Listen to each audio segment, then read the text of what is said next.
Yan, hello mga ka-viewers. Magandang hapon sa inyo mga ka-viewers. At yan, so dumating na yung aking hindi ko lang na dumating na yung aking in-order sa Shopee na solar controller or ACC. Ayan po mga ka-viewers. So hindi ko na na-videohan nung pag-install ko kahapon nito. Yan, so ito na po siya mga ka-viewers. So simpleng sit up dahil yan, meron naman tayong maliit na baterya kaya binilihan ko nito. Yan, dahil at isa pa, ang purpose ko naman nito mga ka-viewers, try ko mag-DIY ng ganito. Buuin ko ng 12 volts tapos dito ko i-charge. So yung solar panel nito, kung nakita nyo yung video ko, unang video mga ka-viewers, na 30 watts na DIY ko. So yun na po siya, yung solar panel na yun mga ka-viewers. So ito na po siya. Yan. So yun na po nang nag-supply dito. Bali 30 watts yung solar panel, tsaka mayroong maliit na baterya. So itong baterya na to ay ano lang to mga ka-viewers, yung baterya na galing sa magbubuti, nabili ko rin din. Yan. So yun na siya. So meron tayong at nakakita nyo na meron tayong 13.6 yan na voltahe. So pag i-on natin to, dahil hindi ko man to isiniset ng automatic, so yan magana yung ating yung maliit na electric fan. Yan. So kung papatayin ko naman to, yan, mamamatay din ito. Pero ito mga kabers, pwede nyo siyang iset sa 8 hours, and 7 hours. Depende sa inyo kung anong gusto nyo. Yan, pwede nyo iset to. So ang ano ko naman dito, kung nakita nyo 13 volts yan. Pag natin ito, ipopost ano tawag dyan, pag ipost natin to ng steady, lalabas yung 13.7. So yan po ang mga kabers, yan po ang pag full charge, yan siya, magka-cut off na. Ito na ang 12.5. Yan, pag 3.7 tapos 3.5, 12.5. Yan po, pag mag 12.5, magka-cut off na po yung baterya. Magka-cut off, mabubuhay ulit yung itong supply. Tapos pag natin siya, ika-pangatlo, yan pag 11.5 ang laman ng baterya, so magka-cut off ito mga ka-viewers. Yan, pag 12.5 na yung laman ng baterya na to, ika-cut off ni ACC yung current na dumadaloy dito, papunta dito sa ating supply ito. Yan, itong dito, yung supply natin. Depende kung ilaw ba ilagay nyo dito, electric fan ba, depende sa inyo mga ka-viewers. Yan, pag once ma-reach na natin yung yung 11.5, so magkakat na itong ating ACC para hindi ma-drain na ating baterya. Pwede naman yung iba kasi nilagay nila 10, pero mababa na yung 10 mga ka-viewers. Baka sa lead acid kasi madaling masira pag ilagay natin sa 10 yung kanyang cut off. So ang ginagawa ko, yan lang. Yan 11.5.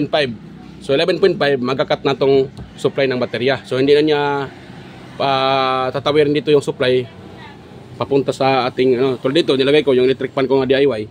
So pag once ang laman ng baterya ay 11 na lang, 11.5, so magkakat na ito mga ka-viewers para hindi ma-drain yung ating battery.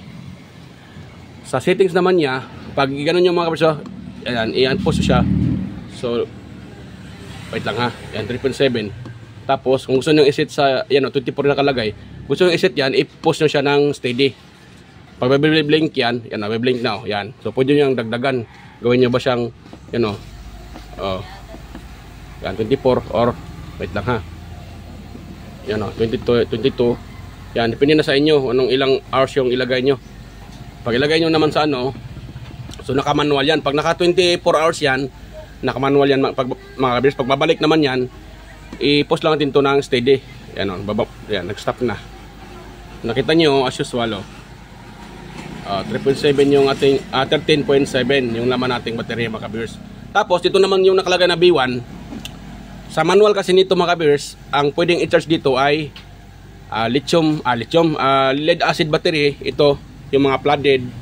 Tapos lithium ion, pwede dito i-charge yung mga lithium batteries tulad nito. Pati yung lithium phosphate, LiPo4. Yan, so dahil naka lead acid, so number 1. Andito naman yung manual mga ka-viewers. At pasensya na, hindi ko nilagyan ng tornilyo. Pinulupot ko lang dito mga ka-viewers. So okay lang naman yan, basta mahigpit yan yung pagkalagay. Hindi ko na nilagyan ng tornilyo. Yan. DIY lang kasi yan mga ka-viewers. So yan. So ito naman nakalagay naman dito mga ka-viewers. Meron ako ditong manual. So ito yung kanyang manual. Yan, ito po yung manual niya mga ka-viewers. Ayan o. So nakalagay dito. Saan na ba yun? Ayan o. So dito nakalagay ha. Yung ating battery yan. Dito. Yung number 1 natin ay yung B1. Yan nakalagay o B1. Ay pasensya na, madumi yung aking kuko. Dahil kaka-repair lang. So yan, yung B1 nakalagay is lead acid battery. Yung B2 naman settings ay pang lithium ion battery. Yan. Tatlo siya T-string 11.1 volts. Yan. Yung pangatlo naman mga kabers B3 is lithium ion phosphate or yung tinatawag na LiPo4. Third nito, ito LiPo4 to mga ka-viewers, you know. Oh, LiPo4 battery to, you know. Oh, nakalagay 3.2. Dahil itong lithium ion 3.7 yung kanyang mga kabers, yung kanyang minimal voltage. So itong lithium phosphate or LiPo4 battery 3.2 volts lang siya yung minimal. So kung ito pag ma-pull ito nasa mga 3.3 3.4. Ayan, full charge yan mga ka-viewers. Samantalang yung lithium ion ito tulad ng mga ganito ay 3.7. Ma-full charge naman ito ay 4 volts mga ka-viewers. Yan, ganun lang siya mga ka-viewers.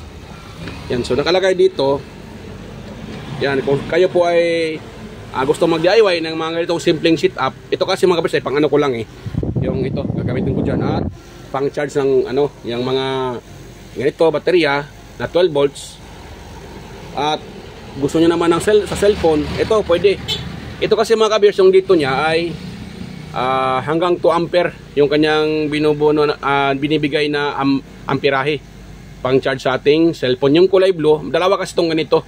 Yung unang labas na kulay blue, yun ang pangit dahil yung output niya ay medyo 1 ampere lang, mababa yung dito sa kanyang sa cellphone charger, yung kulay blue. So 1 ampere lang yung ibubutan niya, ibibigay. Katulad dito ay 2 ampere. Yan. 2 ampere yan ang bigay niya mga ka-viewers. Yun. So yun na po mga ka-viewers, kung gusto niyo mayroon kayong nabili na ganito, ang pag-setup nito ay magdepende sa gamit sa inyong ganito bang klaseng baterya or yung tinatawag na flooded type, yung mga gel type. Yan, pwede pag gel type naman mga ka-viewers, dito na lang ilagay sa B1. Yan Yan. Yung nakalagay na B1. Pero pag yung baterya nyo ay yung setup na ganito, yung lithium ion phosphate or LiPo4, so lagay nyo sa number 3. Ano yun? So lagay nyo sa number 3 mga ka-viewers. Yan nakalagay naman dito, mayroon naman nakalagay dito sa kanyang manual. Yan So yan number 3. Ayan, number 3. Yan, lithium ion phosphate or LiPo4.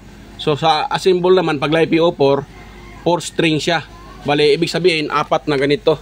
Ito dahil 3.2 volts lang siya Yung namang ganito, pag magbuo kayo ng 12 volts, bale 3 lang dahil 3.7 yan times 3, so maging 12 volts siya mga ka-viewers.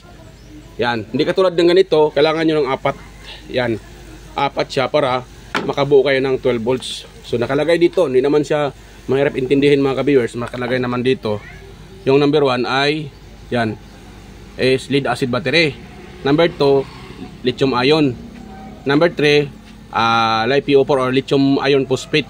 So number 3 ayun. So set nyo lang dito. For example, dahil pag nabili nyo ng ganito yung mga ACC, hindi yan nakasit sa mga viewers, hindi nakasit yan. So kayo pa mismo ang mag-set nyan. For example, yung baterya nyo ay for example lang LiPo4 yung lithium ion. So lagay nyo sa number 2. Paano ba i-set yan? Ito lang, ganito lang. Hanapin lang natin yung nakalagay na ito 3.7 13 tapos 20. Ayan, wait lang ha. Ano ba yun? Yan, may nakalagay na B1. Tapos gano'n yun kasi press lang nyo lang. Ayun, nabiblink, di ba? So nabiblink yan, hanapin nyo lang, i-ano lang dito sa plus, itong plus. Ayun, nawala. Wait lang, i-ano natin uli. Ayan. Wala. Ayat lang ha. O yan, ay blink. O, plus natin. Ay, mali pala mga kabirsa. Kagwang na. Ayan, mali yung ano ko. Wait lang mga kabirsa. Wait lang.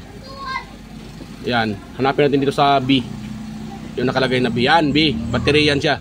So, i-press natin siya ng steady. Ayan, pag nabiblink yan, okay na yan siya mga kabirsa. Yan, nabiblink na. So, dito na, hanapin natin dito. Pag mabalik ka. Yan. So, ganito lang mga kabirsa. Hanapin natin ulit.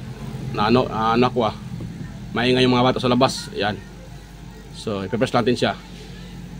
Ayan. So, i-press natin to. Ito, plus. Ayan, B2, B3.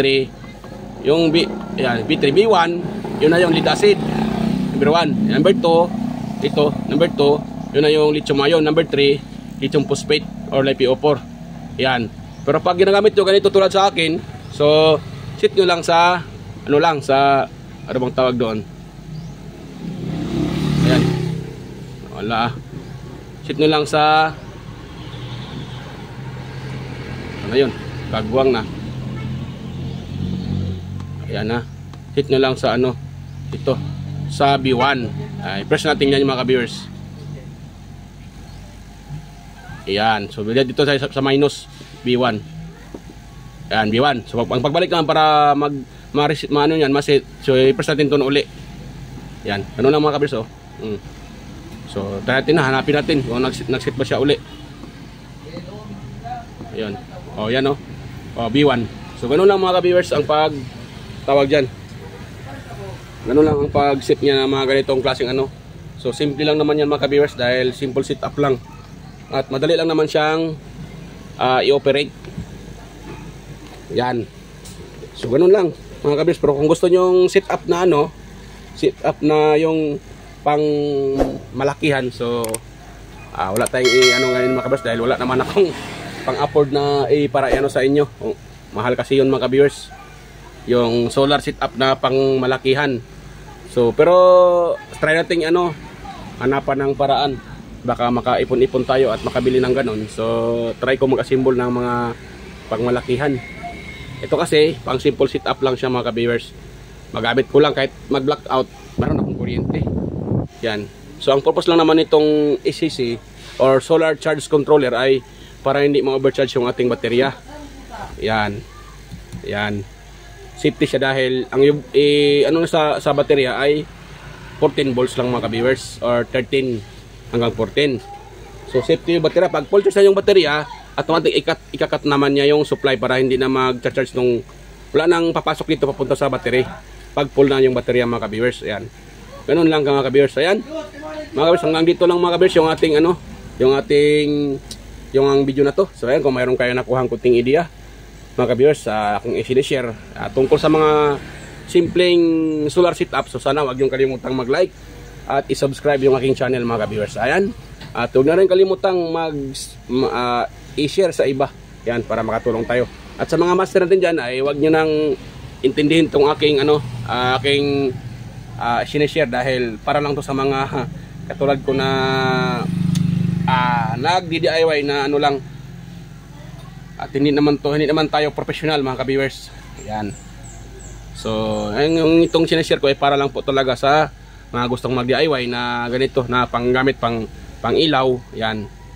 So yan, hanggang dito lang mga ka-viewers at salamat po sa inyong panonood at panonood. Ayan, nabubulol pa ako at babay po mga ka-viewers. Kita tayo ulit sa aking next na upload or video. Yan, babay po mga ka-viewers.